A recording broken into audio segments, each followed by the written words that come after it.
Okay, so good morning, good afternoon, good evening po sa ating lahat. Sa lahat po na nakikinig na ngayon, maraming salamat po sa inyong pakikinig. Okay, and by the way, I'm Judy Cheng from Hong Kong. Ako po ay isang financial educator ng IMG. At the same time, isa po akong OFW na nakabase dito sa Hong Kong. Okay, so ang pag-uusapan po natin ngayon, ang ituturo ko po sa inyo ngayon ay kung paano po ba ang mag-financial check-up. Importante po kasi sa atin kung paano natin i-financial check-up yung ating sariling bulsa, no?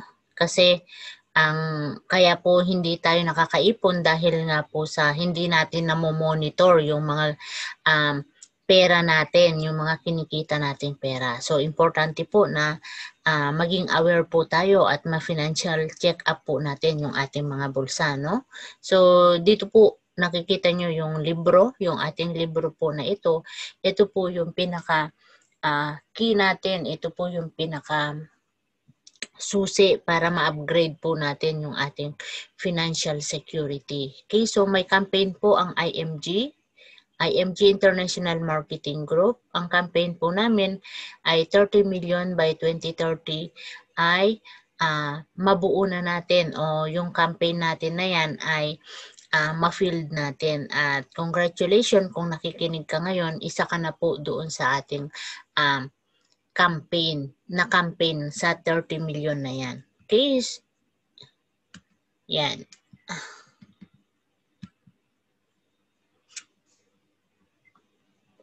Okay, so welcome to Free Financial Literacy Seminar, The Secret to Savings and Building Your Future, Taking Control of Your Money. So wala po talagang ibang magkocontrol sa sarili mong pera, kundi ikaw lang po yun. So sa pamamagitan po ng libro na ito na ating isi-share sa inyo, yan po marami po tayong matututunan. Okay? So our mission is to help create wealth for families, no family left behind. Yan, so wala pong dapat maghirap, walang magutom, walang pamilyang maiwanan. Dapat po lahat tayo ay maging maginhawa at karapatan po natin na magkaroon ng maginhawang buhay, di ba? So our belief here in IMG, many people today are financially struggling due to lack of financial information. So napakarami po talaga nag-i-struggle pagdating sa mga finances, di ba? Kasi marami pong naghihiwalay ng dahil sa pera. Marami pong pamilya na talaga naman na nag-aaway ng dahil sa kakulangan ng pera. Okay, so sa kanilang mga buhay pampinansyal. Yan. So, who we are, IMG International Marketing Group, established in 2002. IMG is one of the biggest and fastest growing financial services companies in the Philippines. Okay, so assist people who wants to help themselves achieve financial security through financial education and building solid financial foundation. So dito tinuturuan po natin ang bawat isa para maitayo po nila ng maging matatag yung kanilang financial house or yung kanilang financial foundation. So we are established partnership with the biggest companies in the Philippines. So malalaking kumpanya po yung ka-tie-up ni IMG. Okay, so ang office po ng IMG ay sa 9th floor, Kings Court, Building 1, Chino Roses Avenue, Makati City. Yan. Okay, so meron po tayong mentor. Ang mentor po ng IMG ay si Swan Nguyen at si Brother Bo Sanchez and many more. Maging po si Sir Rex Mendoza ay isa rin pong mentor ng IMG. So sabi nga po ni Swan Nguyen ay we need to change, but we need understanding first. This book is helpful for people who wants to move from financial insecurity and financial security. It is the first step toward a better financial future and possibly becoming financially independent. So, pinopromote niya po yung ating libro sapagkat ang libro na ito ay makakatulong po sa bawat pamilya na gusto pong ma-upgrade yung kanilang financial security. Yan. So, siya po ay Executive Vice Chairman ng WSB and WFG USA. Yan. And si Brother Bo Sanchez, pinopromote niya rin po yung ating libro. Sabi ni Brother Bo Sanchez, this book will upgrade your financial life. And friend, this book is your ticket to upgrading your financial life. Read it, devour it, and share it with people who needs a financial revolution in their life. Yan. Si Brother Bo Sanchez po ay isa po siyang author, entrepreneur, Catholic lay preacher, and minister. So, the secret can be yours kung maging bukas lang po tayo. Okay? So, meron mga realidad sa ating buhay, di ba? So, ang Pilipino, ma-pride, ma-ego, di ba? So, when it comes to securing and savings their future, many good people fail, many hardworking people fail, many smart people fail, many young people fail, many old people fail, many teachers fail, many engineers, doctors fail, many end up retiring without enough savings. So these people don't set out to fail. They do because they fail to plan and manage their personal finances. They lack financial education. Diba? Tama po yan. So ano man po yung status ng buhay mo, ano man yung status ng trabaho mo, engineer ka man, doktor ka man, gaano man kalaki ang kinikita mo, ay baliwala po yan kung hindi ka po marunong mag-ipon. Okay, so kahit na ano pong trabaho mo, kung ikaw ay marunong mag-ipon, yan, so talagang magkakaroon ka pa rin ng financial security kung alam mo kung paano magplano sa buhay. Kasi wala naman pong nagplano na gustong mag-fail, di ba? Lahat tayo gusto natin maging matagumpay. Pero dahil nga kulang tayo ng pagpaplano, so ang nangyayari ay na-fail tayo. Okay, so dapat aralin natin o magkaroon tayo ng financial education o financial literacy. Okay, so reality number 2, many people believe that financial education is only for the wealthy. Diba? Sabi nga, ayoko yan kasi ang financial education ay para lang sa mayayaman. Hindi po. Financial education is for everyone. Okay? Kung mababasa niyo po yung libro, yan, nandoon po sa likod ng libro, sabi niya, financial education is not just for the wealthy, it's for everyone. Okay? So many things that the only solution to financial challenges is to borrow money. Okay? So, marami sa atin yung ginagawang solusyon, yung pangungutang, no? Pagka mayroong emergency at walang pera, so sino ang aabalahin? Ang kapitbahay, ang kamag-anak, di ba? So, nanghihiram tayo ng pera para masolusyonan yung ating problema. Which is, yun po ay isang mali. Dapat ikaw mismo yung mag-prepare or magtabi. Kasi yung kapitbahay mo na uutangan mo, bakit siya nakapagtabi, bakit ikaw hindi? So, tularan mo siya, dapat magtabi ka rin, di ba? Ayan, so reality number 3, many overseas Filipino workers or OFWs work hard for 20 to 30 years and still end up retiring poor, di ba? Napakaraming Pilipino na nandito na 20 years na nagtatrabaho, 30 years na, yung iba nga 40, 50 years, pero wala pa rin ipon. So, nandito pa rin sila sa abroad para kumayod, di ba? Kumakayod sila para ipadala pa rin sa family nila. So, kasi pag umuwi sila, paano ng buhay nila? Wala na silang income.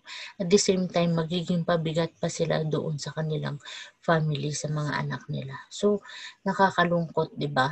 Kaya dapat ngayon pa lang paghandaan po natin yung sarili nating mga future retirement.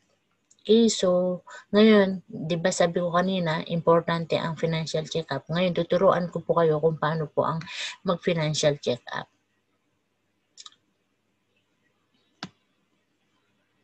Saan ko ba ito lalagay? Ayan. So, dito sa financial check-up natin, meron po akong example. Ang pangalan niya ay si Inday ko. Kung kayo po ay may papel at may ballpen, kuha po kayo niyan. Tapos sulat niyo po yung pangalan niyo, yung year ng pagtatrabaho niyo, yung age niyo at yung salary niyo, at yung annual income niyo, and then savings. So dito si Inday ko ay nagtatrabaho na 8 years na siyang nagtatrabaho.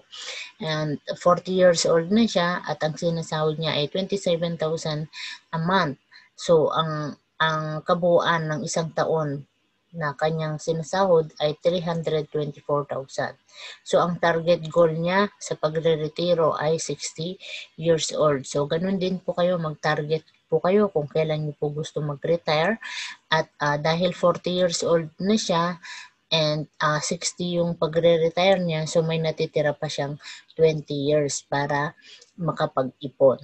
Okay, so ngayon ang gagawin natin, computein natin yung kinita ni Inday ko sa loob ng 8 taon.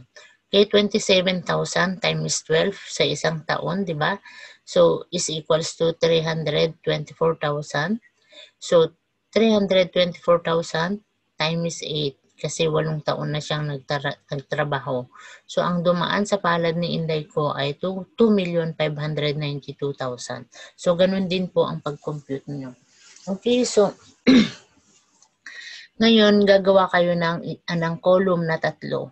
So, isulat nyo dyan yung needs, wants, and loans. Okay, so, utang ko. Ngayon, ang gagawin nyo, lahat po ng inyong needs, katulad ng food, kuryente, tubig, yan. Si Inday ko, meron siyang 4,500 na kailangan niyang itabi para sa pagkain, sa kuryente, sa tubig. At baon ng mga anak niya, 3,000. So, tuition fee ng mga anak niya, 3,000. And others is 500. Vitamins niya is 500. And then, yung kanyang load, 600. Kasi siyempre, naglo-load siya, no? And then, toiletries, 600. So, transportation niya dahil siya ay nandito sa Hong Kong. So, 400. And food allowance sa day off niya is 2,400 at meron na siyang healthcare. Yun yung maganda sa kanya dahil meron din siyang healthcare 5,294. So, ang kabuuan lahat ng kanyang needs is 20,294. So, ngayon punta naman tayo sa wants. Okay, so kung ano lahat ng mga pinagkakagastusan nyo sa inyong luho, sa inyong wants ay isulat nyo rin dyan. Ngayon, food. Ayan. Food niya is tea. So, hindi nabubuo ang isang araw kapag wala siyang tea. Kaya gumagastos siya sa tea niya ng 1,200. Yan po yung milk tea niya. Okay, so yan yung nagagastos niya. And then meron siyang utang. So sa utang niya, doon sa loan niya, meron siya sa bangko na 1.9% na tumutubo. So 7,500 po yung binabayaran niya sa isang buwan. At meron din siyang utang kay friend 1 na 10,000 ay kay friend 2 10%. So 1,200 yung kanyang binabayaran. And then meron siyang hulugan na gadget. So, na 1,800. So, ang kabuuan po ng kanyang loan o utang is 20,500.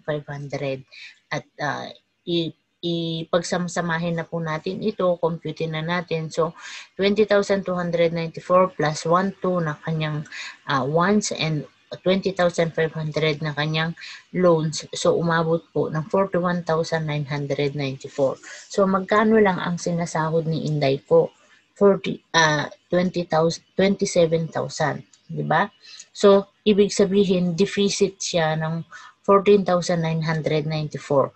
So, yan ang kailangan niyang nakita niya na, yan na yung nahanap niya na kung anong problema sa kanya. Masyadong malaki ang utang niya. Kaya dapat yun po yung mabawasan sa kanya. Okay, so ngayon, gagawan natin yan ng solusyon. Now, okay, so pero bago po natin ibigay yung solusyon, tingnan po muna natin kung ano nga ba yung sitwasyon nandito na saang sitwasyon na tayo nandoon. Okay, so dito ituturo natin ang fundamental of financial planning, the X-curve concept. Yan, so sa ngayon, meron tayong big responsibility, di ba? Ngayon, meron kayong nakikita na dalawang linya dyan, isang linyang pababa at isang linyang pataas. So yung isang linyang pababa, that is our responsibility, and yung linyang pataas, that is our money line. Okay? So meron po tayong timeline, di ba? Ang timeline po natin is the younger you, yung ngayon, and you will become older in the future, di ba? So yan po yung timeline natin, from being younger to being older. Okay? So while you are younger, who will take care of your family? Di ba tayo? Kasi tayo yung nagtatrabaho.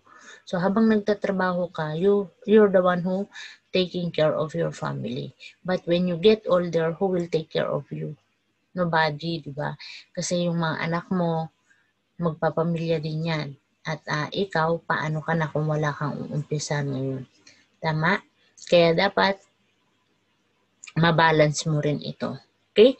So, habang ikaw ay nagpapababa ng responsibilidad, kasi ang goal mo nga ngayon ay pababain mo yung responsibilidad mo dahil hindi ka naman pabata. Ikaw ay patanda at darating ang panahon, mawawalan ka ng active income. Tama po ba? And, dapat din mapataas mo yung iyong savings. Tama? So, ngayon meron tayong dalawang risk na pwedeng kaharapin. Tama? So, ang dalawang risk na yan, how if we die too soon and how if we live too long. So, bakit natin sinabing risk if we live too short? Kasi kung full of responsibility ka, di ba? Habang ikaw ay wala ka pang sapat na savings, tapos meron ka mga anak na umaasa sa'yo, may family kang umaasa sa'yo. So, paano sila kung bigla kang nawala? Tama? So, kasi yung income mo ay temporary lang din. Tama? So, kung ikaw ay biglang nawala, at paano na sila? Okay, kaya dapat meron kang preparation, may makuha kang life insurance na protection para sa iyong family once na tayo ay nag-live too short. Okay, so, dahil mahal mo ang family mo, no? So, dapat meron kang life insurance na ma-prepare. And, yun po yung sagot habang ikaw ay less secure. Ay, paano naman kung ikaw ay inabot ng 60, 70, 80, 90, 100? Masaya ka ba? So, depende yun sa desisyon na ginagawa natin ngayon. Dahil lahat po ng desisyon na ginagawa natin ngayon habang bata tayo, yun po yung resulta ng future natin, di ba? So, kaya dapat kung anong tatanim mo ngayon, so, yun yung aanihin mo pagdating ng panahon. Tama po ba?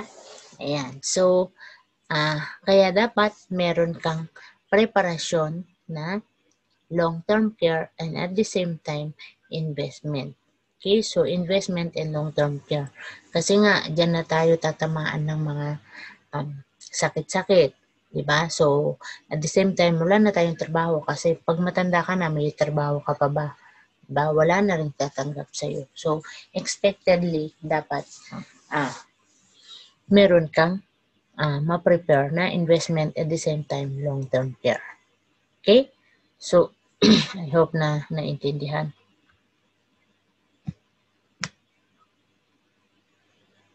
And so, dito, tuturo din natin yung the magic of compound interest. So, Albert Einstein called compound interest the eighth wonder of the world and man's greatest invention because it is the mightiest force ever unleashed for the amassing of wealth. The rule of 72, one of the best way to illustrate compound interest is the rule of 72. It shows you how many years it would take to double your money. Here's the formula. 72 divided by interest rate is equals to years to double your money.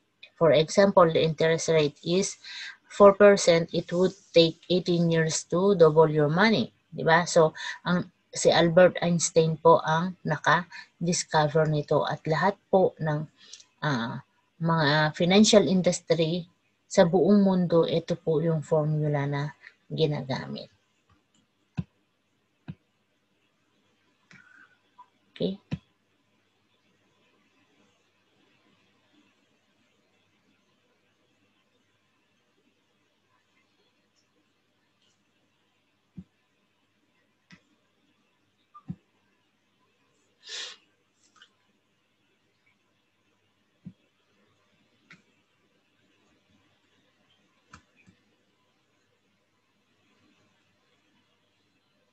Ayan.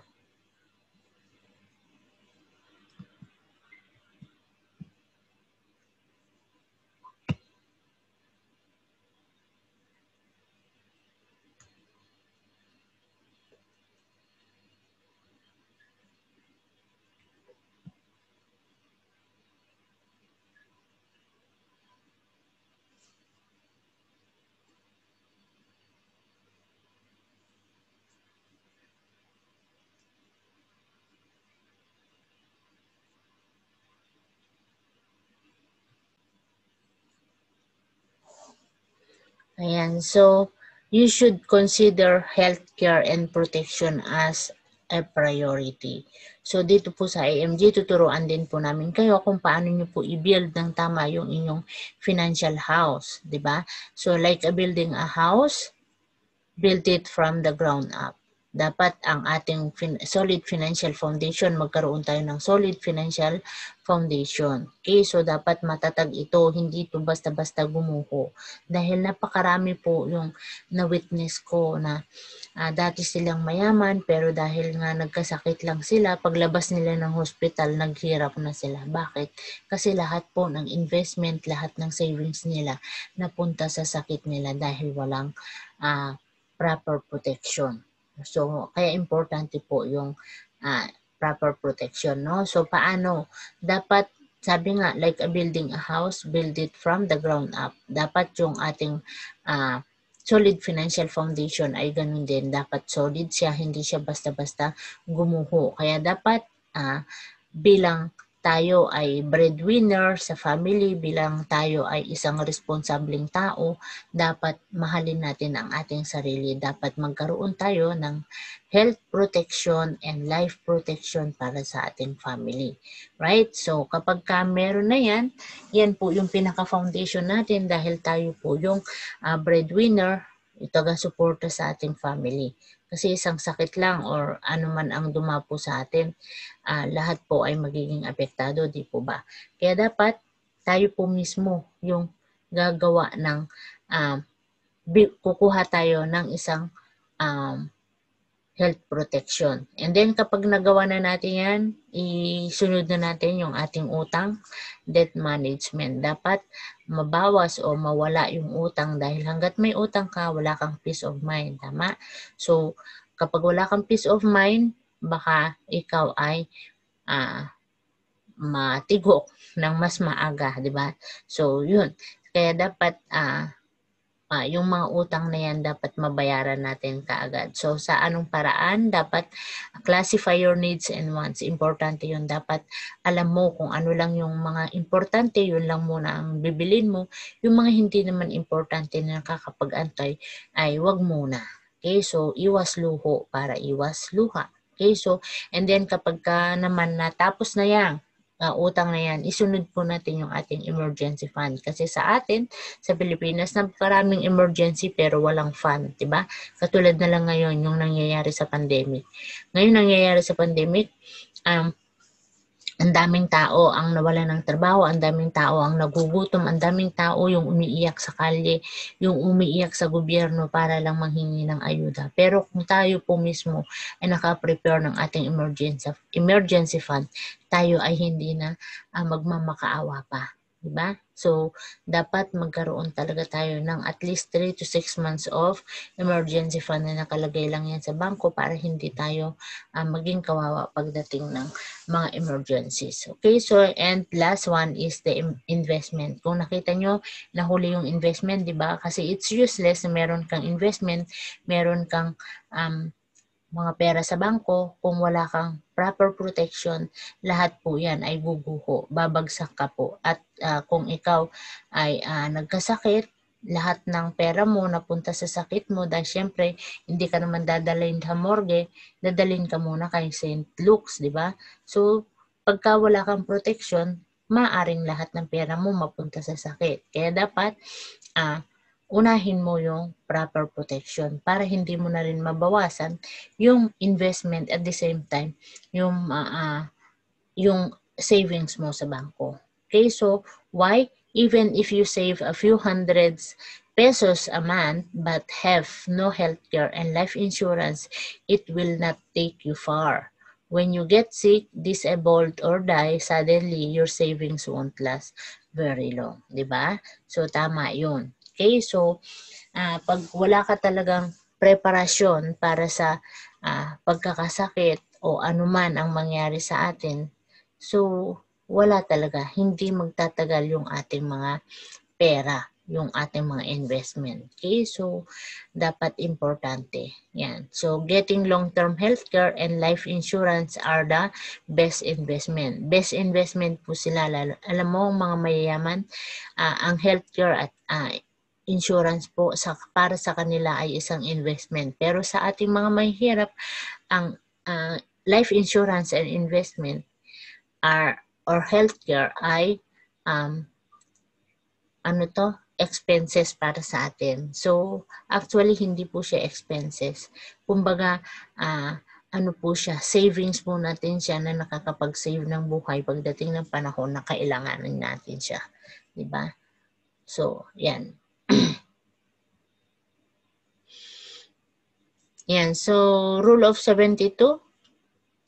72 divided by 4 is equals to 18, di ba?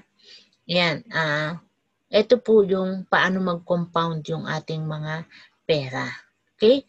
So, di ba sabi ko kanina doon kay Albert Einstein, sabi niya, the rule of 72, doon mo makikita kung kailan dodoble yung iyong pera sa pamamagitan ng interest rate na binibigay po sa atin. So, dito sa first example natin, money doubles every 18 years. So, ibig sabihin, nilagay niya sa 4% yung kanyang pera. Meron siyang 100,000 at the age of 29. So, at the age of 47, naging 200,000 yung kanyang pera. At the age of 65, naging 400,000 yung kanyang pera. Okay, ang 400,000 ba na yan ay sapat? Hindi, di ba? Hindi siya sapat. Kasi kung tayo nagkasakit at napasok tayo sa ICU, baka 2 araw o 3 gabi lang yan. Okay, sa second example, 72 divided by 8 is equals to 9. So, ibig sabihin, meron siyang alam na 8%. Kaya nilagay niya yung kanyang pera doon. The same age, 100,000, it's 38. 200,000 na yung kanyang pera. At the age of 47, naging 400,000. At the age of 56, naging 800,000. And at the age of 65, 1.6. Diba? So, and dito naman sa ating last example is 72 divided by 12. So, ito po yung sekreto ng mga mayayaman. Dito po nila nilalagay lahat ng kanilang mga perang pang long term. So, pang retirement nila. So, age 29 din, 100,000 yung kanyang pera. Age 35, 200,000. Age 41, 400,000. Age 47, 800,000. Age 53, 1.6. And age 59, 3.2. And age 65, 6.4. Diba? Para pareho lang sila ng edad. Pero magkakaiba yung kanilang halaga na matatanggap sapagkat depende yun kung saan nila nilalagay yung kanilang pera. So, the difference between 4% versus 12% is 6 million, di ba? So, 6 million. So, ngayon, bibigyan ko kayo ng example. Halimbawa, ako yung nag-deposit sa 4% and bangko yan. Okay, so nilagay ko yung 100 per 1,000 na pera ko sa bangko. Do you think yung bangko ay buburuhin niya yung pera ko sa isang cabinet lang o isang vault? Siyempre hindi, di ba? Ilalagay niya yan doon sa mas mataas na interest rate which is the 72%. Okay, so yan po yung sekreto ng mga mayaman. Kaya ang kikitain niya sa pera ko is 6 million at ibibigay niya sa akin ay 400,000. So, hindi kasalanan ng bangko yun kasi sila yung may alam di ba? Tayo walang alam. Okay, pero ngayon, nandito na yung IMG at nire-reveal na sa atin kung saan tayo dapat mag-invest. So, tayo, nasa sa atin na yun. Okay? Ayan, so ito po yung blueprint na tinatawag natin. Okay, so dito po sa IMG kasi meron po tayong dalawang klase ng investment. So, di ba ang sabi ko kanina, tinuturo natin yung unang foundation. Ang foundation ay yung proper protection. Kaya dapat unahin muna natin yon. So, first level of investing is the protection. And second level of investing is yung mutual fund. Okay? So, dito sa example natin, kung kanina si Intay ko, ngayon naman si ako. Okay? Ang pangalan niya ay si ako. Si ako ay sumasahod ng 40,000 a month at ang annual income niya is 480,000. Okay? Now, dito sa IMG, tinuturo din natin yung tinatawag natin abundance formula. 100% income mo minus 10% tithes and minus 20% savings is equals to 70% expenses. So, ibig sabihin, itabi mo kung ikaw ay naniniwala sa kay Lord na siya yung nagbibigay sa atin ng blessing. So, marapat na ibalik natin yung 10% sa kanya, di ba?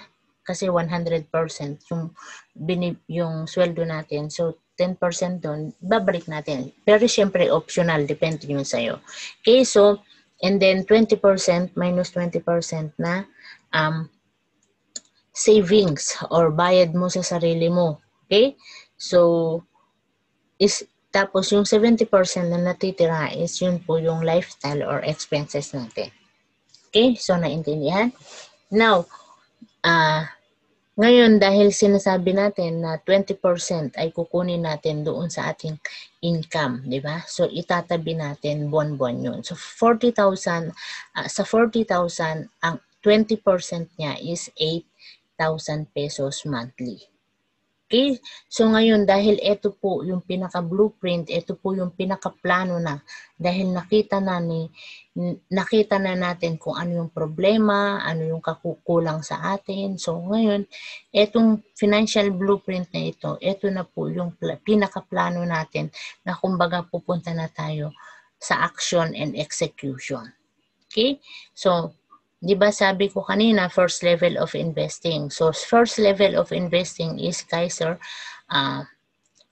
4-in-1. Bakit 4-in-1? Kasi meron siyang investment, meron siyang insurance, meron siyang healthcare, and at the same time, pwede mo siyang maging emergency fund. Okay? Now, so, Kaiser is 7 years contribution. Okay? 7 taon mo siyang babayaran and then 13 years waiting for maturity. So, is equals to 20 years maturity. Diba? So, dahil nga dito, diba sabi niya, 20 years din siya.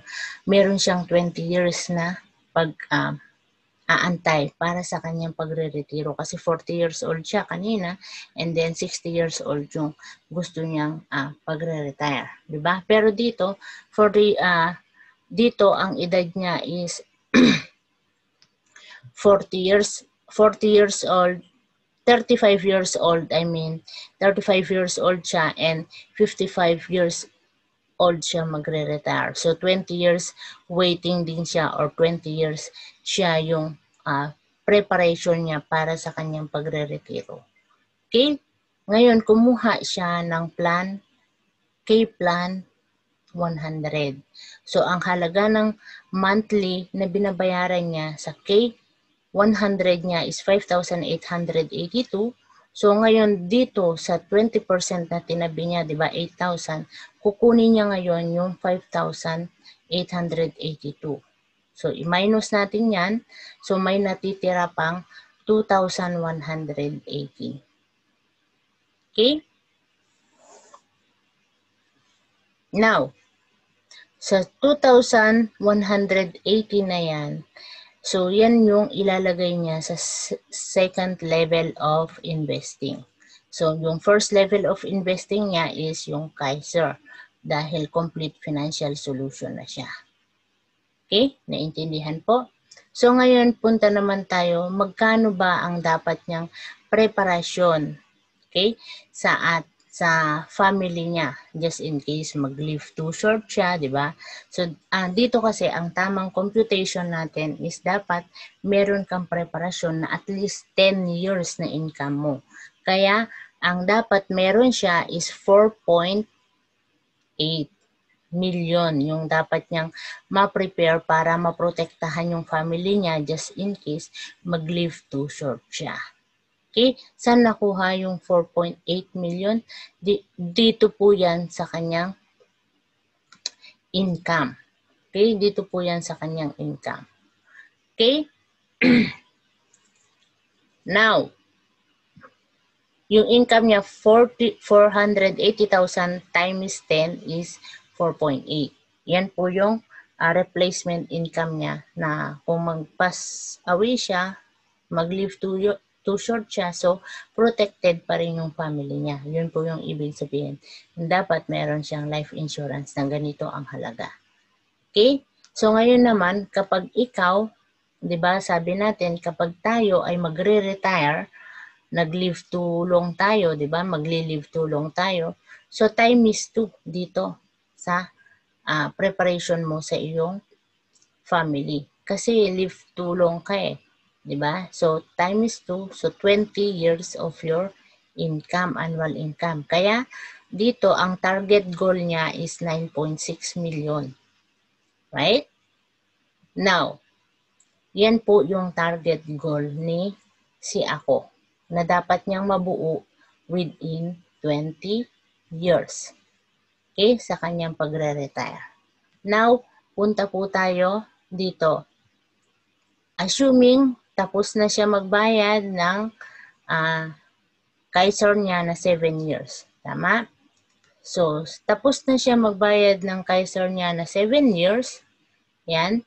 So, ngayon, yung pang 8 year na supposed to be ay stop na siya magbayad ng 7 years eh. So, ngayon, yung pang 8 year niya na babayaran niya dapat dito sa Kaiser ay ilalagay niya na sa second level of investing. Hindi niya gagastusin. Although tapos na siya sa kanyang pagbabayad sa Kaiser, hindi niya gagastusin yung 5,800 na supposed to be ay hindi niya na babayaran. Di ba? So, dito niya yun ilalagay. Continuously ilalagay niya sa kanyang second level of investing which is the mutual fund. So, dalawa na yung kanyang portfolio dito. So, ngayon, from 8 years to 20 years, ito po yung kinita. Okay?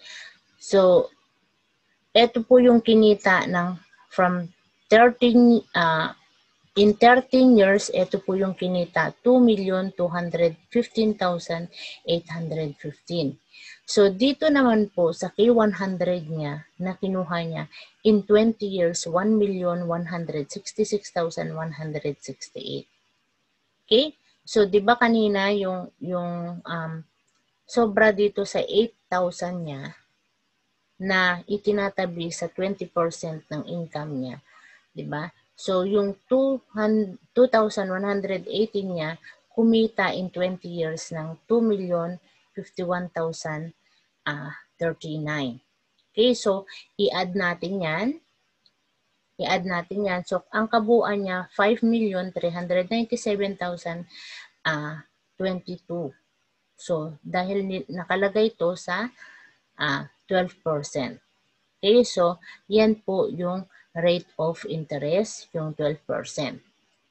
Now, 5,397,000. So, ibig sabihin, kulang pa rin siya, di ba?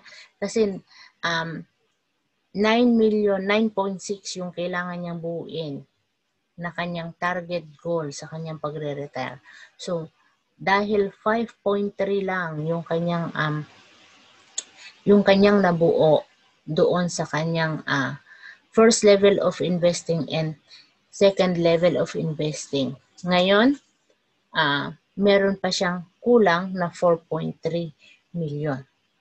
Okay? So, paano niya yun mabubuo yung 4.3 million? Ngayon, doon na po papasok si IMG. Ngayon, pasukin mo yung business ni IMG. Tuturuan ka namin kung paano pasukin ang business ni IMG. So, assuming lang na kumikita ka sa IMG ng 22,500 a month. Okay? So, kapag kumikita ka ng 22,500 a month, kukunin mo ngayon yung 20% ng 22,500 a month na yan sa iyong kinikita dito sa IMG or whatever business na meron ka. Okay, so ang 20% niyan is 4,500. Ngayon, ilalagay mo yan ulit sa 12%. Pag nilagay mo yan sa 12%, in 20 years, kumita siya ng 4,357,732. Okay. So, ngayon, i-add na natin. So, ang kinita niya, yung retirement fund from job, di ba? Ang kinita niya is 5,397,022. Yan yung kinita niya sa from job niya dito sa 20 years niya, di ba? So, yung 40,000 kinikita niya, tinatabi niya yung 8%. Kaya ang kinita nun ay 5,397,022. Ngayon, i-add natin ulit yung kinita ng kanyang investment doon sa kanyang business sa IMG na kumita ng 4,357,732, di ba? So ngayon, nabuo niya na, di ba? Sobra pa ng 100 mahigit na libo. So, nabuo niya yung 9.7 M. Right? So, ngayon, times 10. So, kasi 10%, di ba? So, 9.7 M times 10%. So, kumikita yung kanyang pera na 975,475 in 12 years, di ba? So, ang annual income nun, yung living on interest na pera niya is kumikita ng 975,475 and i-divide natin yun sa 12 months. Kasi nga, para makuha natin kung magkano yung matatanggap niya buwan-buwan. So, ang matatanggap niya buwan-buwan, living on interest siya for retirement kahit nakaupo na lang siya, 81,290. So, di ba?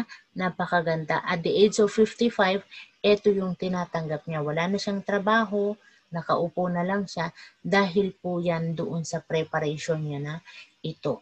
Dahil natuto siya kung paano mag-invest ng tama. Okay, so I hope na meron kayong natutunan dito sa ating financial check-up at sa financial blueprint na aking na-prepare sa inyo. And maraming salamat po sa inyong lahat. I hope na meron kayong natutunan and thank you so much. By the way, I'm Judy Cheng from Hong Kong. Ito po yung aking contact number. Kung gusto niyo po, kung meron po kayong ibang mga katanungan para maklarify kung ano po yung hindi niyo naintindihan, pwede niyo po akong i-message. Okay, so, or pwede niyo akong tawagan. Kung nandito po kayo sa Hong Kong, pwede niyo po akong tawagan. Nandiyan po yung telephone number ko para ako po mismo ay mag-financial check-up sa inyo at maliwanagan po kayo at kung paano niyo po gawin sa sarili nyong buhay yung tinuturo ko po sa inyo. Okay, so at kung gusto niyo naman po magkaroon ng copy ng libro na hawak-hawak ko, yan. So, pwede po kayong magkaroon ng libro. Yan. Kung nandito kayo sa Hong Kong, i-message nyo lang ako. Bibigyan ko po kayo ng copy. So, ebook po yan na pwede nyo pong mabasa. Okay? So, maraming salamat and I hope na nakatulong po ako at may naintindihan kayo. Thank you and God bless.